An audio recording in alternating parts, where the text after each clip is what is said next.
So Oprah has Mars making a square to Pluto in her chart. So as I mentioned, Mars in its high vibration is assertive. Hey guys, it's Courtney from Willow's Bloom, and I am here today to talk to you about a very important topic, which is about how to live up to our highest potential. And when we think about how to live up to our highest potential, my first question is, well, what's stopping you? And I want you guys to maybe just close your eyes for a second and see a movie plot play out on the screen in front of you. And how does that main character become who they were meant to be by the end? Is through all of the trials and tribulations that they go through. And if your eyes are so closed, you can open them. But the reason I bring that up is because when we are born in our astrology chart, we have certain aspects that are going to denote certain struggles that we will go through. And these often become ingrained as personality traits and experiences. Sometimes it's just a singular experience. Sometimes it's something that you go through again and again. Regardless, it usually inhabits itself within your body as a character trait. And this trait can be the reason that you reach the greatest success in life, or it can be the reason for your downfall. And so that is what we're going to talk about today, how to live in the highest vibration of your personal chart and your unique life and blueprint. And if you want to know, well, what is my unique essence? What am I here to do out in the world? That's my previous video. Check that out. I'll link it down below. In this video, we're going to be talking about how to utilize your struggle, your hero's journey, to transform into the person that you were meant to be.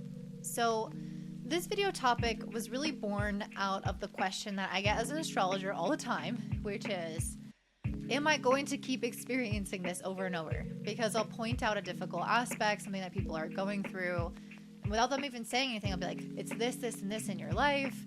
It's resulting like this in your psychology. It's affecting you this way. And that's why I recently moved over to astrology coaching, because now I can actually help people work through those things.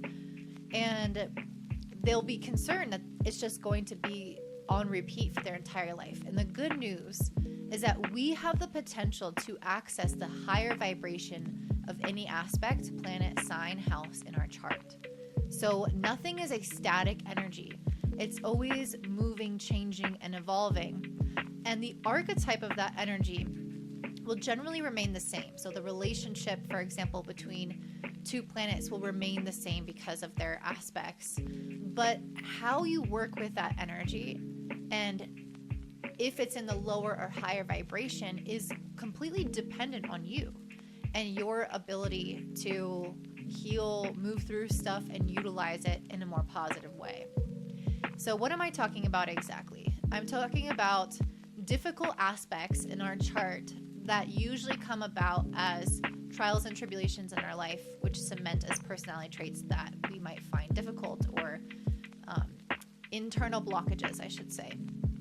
So for example, planets in the 6th, 8th, and 12th houses will tend to manifest in a more negative way. That's not always going to be the case, but planets here will tend to be on the lower vibration and have to go through an ascension process to the higher vibration.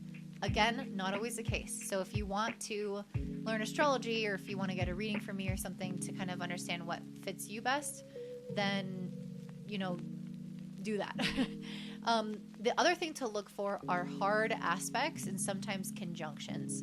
This is going to be especially true for the two malefics, Saturn and Mars.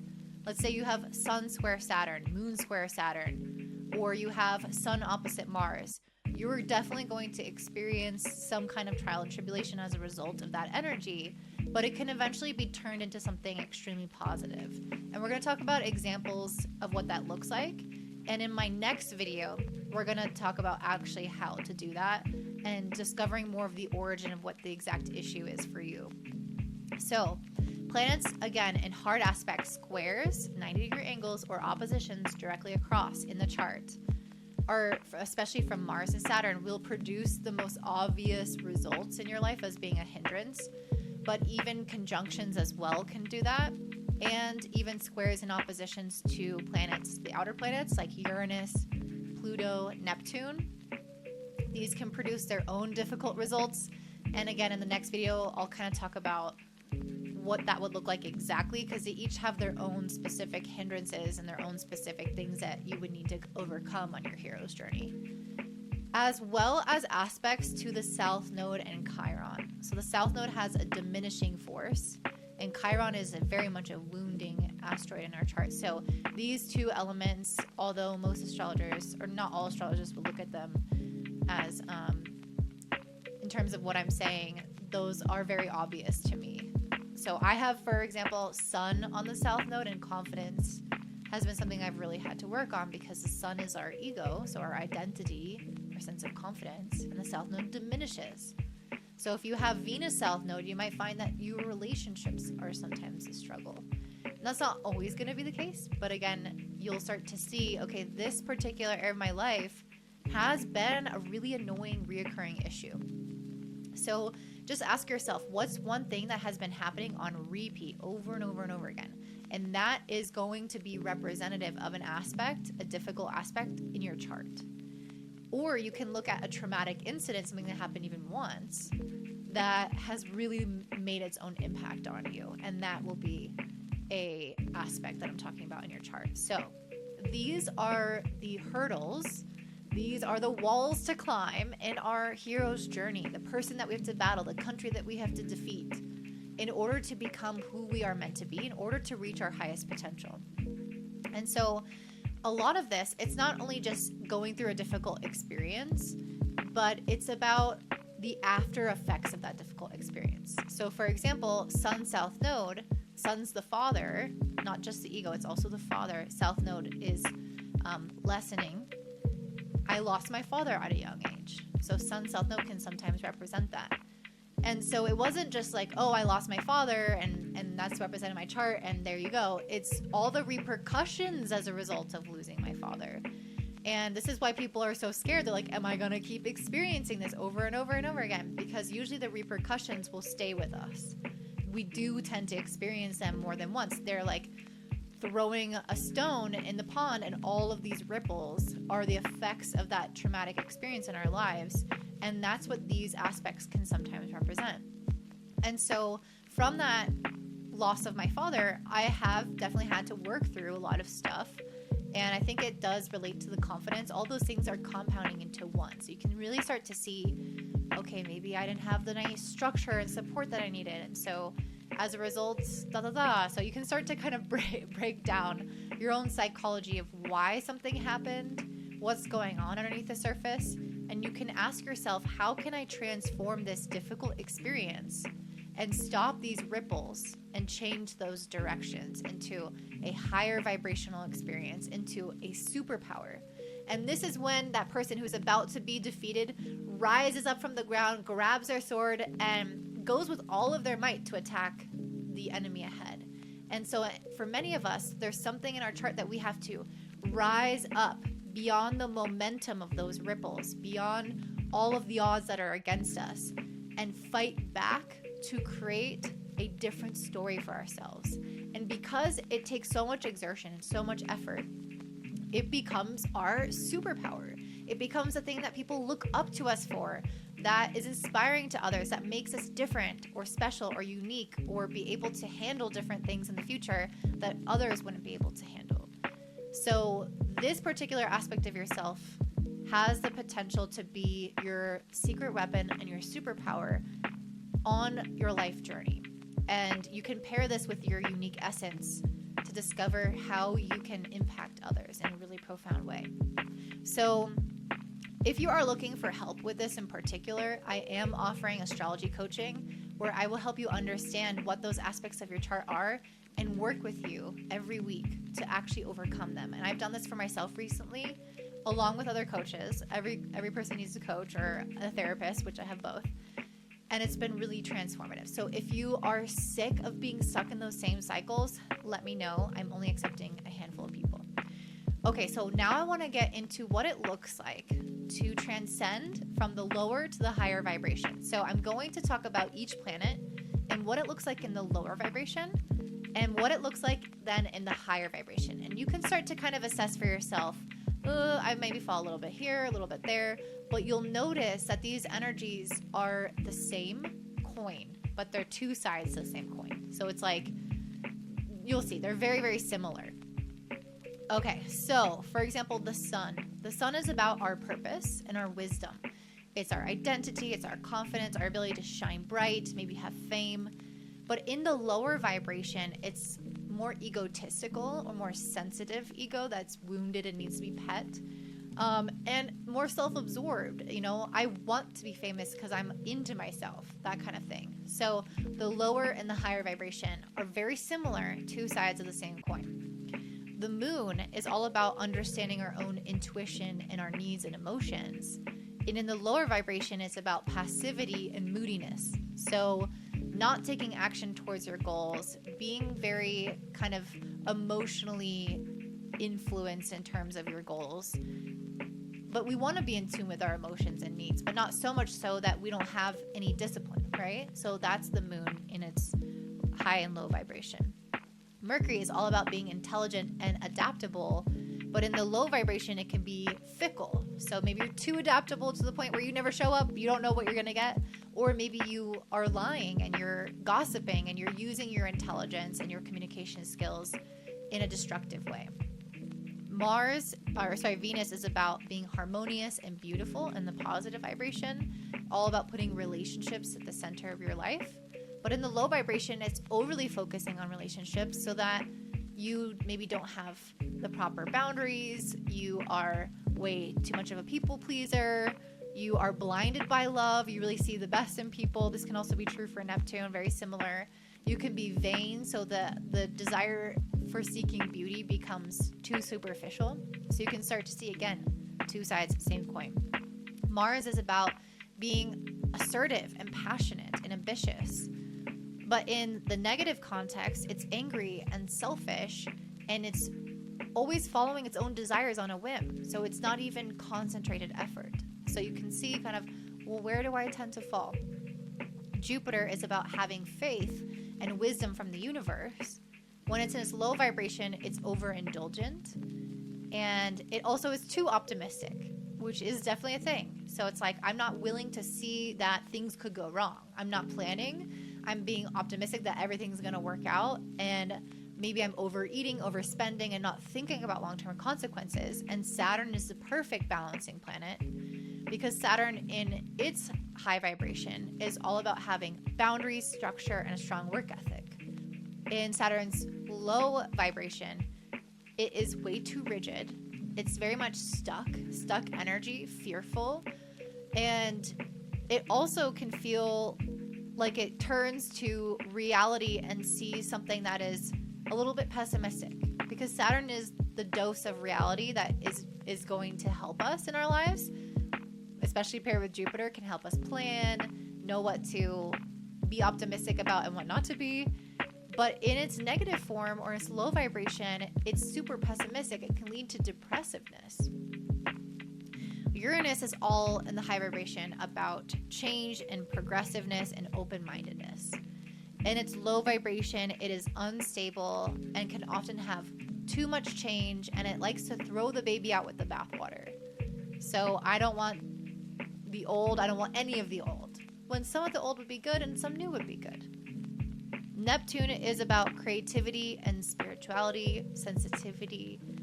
But in the low vibration, it can lead to escapism, illusion, becoming floaty and detached from reality. So when you hear about spiritual bypassing, this is Neptune in its low energy or low vibration. Pluto is all about being powerful, truthful, and magnetic and influential.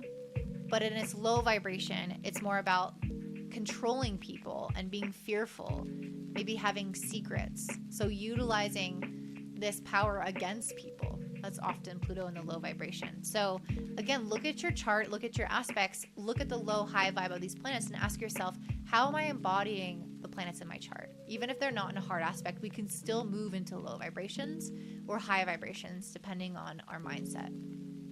So what I want to do now is talk a little bit about some examples of people who have taken hard aspects of their chart and have transformed them into a really incredible story and experience that have basically utilized these difficult things to become their highest version of themselves.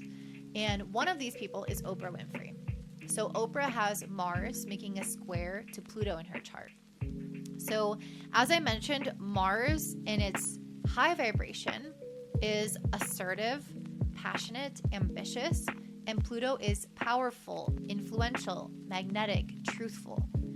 So while these are in a square in her chart, these are very much things that have come together in her life in a really beautiful way. We can see that she is somebody who's overcome so much adversity. I mean, simply by being a Black woman in the United States, she's already overcome so much adversity. And then on top of that, when we look back at her childhood, we can see that she was actually sexually abused, which is unfortunately very common with the Mars square Pluto aspect. Not always going to be the case, of course, but Mars in its negative form is anger, selfishness, and Pluto is about controlling, fear, and secrets. So you can see how when these planets are in their negative essence, it resulted in an experience in her life. I'm not saying she attracted it, but it was almost like a predetermined experience that she was meant to have, where she was abused, and the negative aspects of those planets were in full force in her life. And then she was able, through her own hero's journey, to understand these planets and harness them for the power that they have and utilize them to achieve this great success by having, of course, a huge media channel, by being super wealthy, super famous, having a huge impact. So the very part of her where her own will was taken from her and dominated by another became her own indomitable will that no one's going to stop me. So you can see it directly corresponds to this experience in her life, but it also directly corresponds to this aspect in her chart. So that point where this was not a weakness, but a challenge. For some of us, it may be a weakness.